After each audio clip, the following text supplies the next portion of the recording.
Yes, princess, you are free. Your nightmare is over. This episode comes with a content warning for game footage involving hypersexualized female characters and is not recommended for children. Oh, I'm so happy. Yes. How about a kiss? They're intentionally put into the game by the designers, and as a result indicate the value that the designers themselves place on these female characters. They communicate to players that yes, these women exist for players to exploit or experiment with for their own amusement. What? I say, how about a kiss, yes? What? Why would I do that? What? Why would you? I just saved your life. Just so we're clear on what's happening here, players are receiving a literal trophy for achieving sex with a woman. When games such as these award players with achievements or trophies for sexual conquests, they're directly reinforcing negative ways of thinking about the dynamics between men and women in our society. By presenting sex as an end goal of men's interactions or relationships with women, these games frame sexual encounters as challenges to be overcome.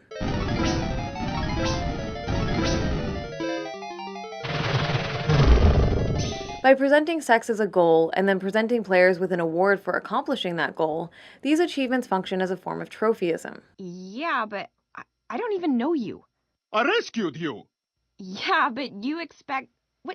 What kind of Samaritan are you? You rescued me just so you could get with me? This should be obvious, but unfortunately, male entitlement is a pervasive problem in our culture today.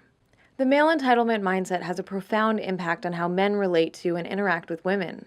We see it manifest whenever a man orders a woman to show him her tits, or makes demands during an online game that a woman send him nude or sexual photos. We see it in real-world spaces whenever men catcall women on the street. We see it whenever a man gropes a woman at an event or convention. We see it whenever a man expects sex in return for buying a woman dinner. At its most serious, male entitlement is a mentality that serves as the foundation for the epidemics of date rape and sexual assault in our society. I'm not asking you to have sex with me. All I want is a kiss. Do you know what I went through to get here? Ooh, you leaped a bunch of mushrooms. I'm so impressed. Well, you're the one who got captured by mushrooms. You know How what? the Don't hell does turn that this even around. happen? Don't flip this. I'm not. You got kidnapped by something that goes on a salad. Okay, it's a little more complicated. These achievements are directly rewarding players for in-game behavior that amounts to sexual harassment. Players are actively being encouraged to think of women's bodies as something they are entitled to interact with. That fact in and of itself is troubling, but it's just another example of the core problem with the women as reward trope. Game systems are designed to provide feedback mechanisms that either punish or reward players for the ways they interact with virtual environments.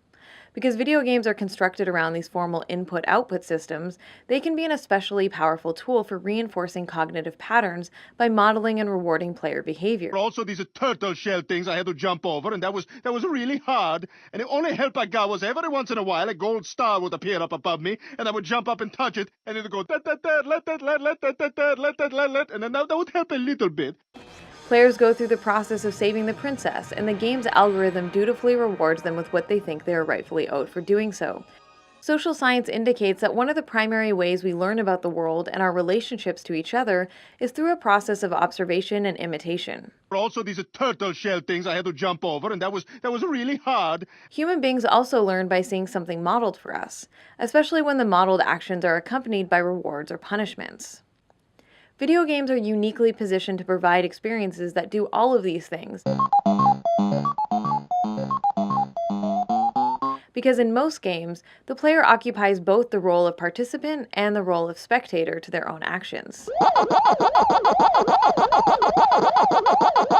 In this way, the women as reward trope in video games becomes a mechanism through which male entitlement is taught and reinforced in our wider culture.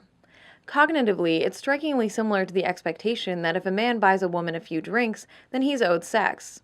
The money and time for the alcohol and conversation are the inputs, the sexual gratification is the output. And I feel a little better, but it was hard. I mean, the whole thing was really hard.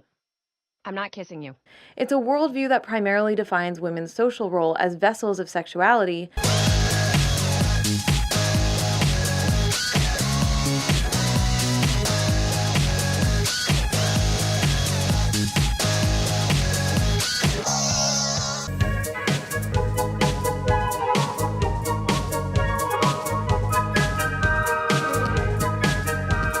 It's a worldview that primarily defines women's social role as vessels of sexuality,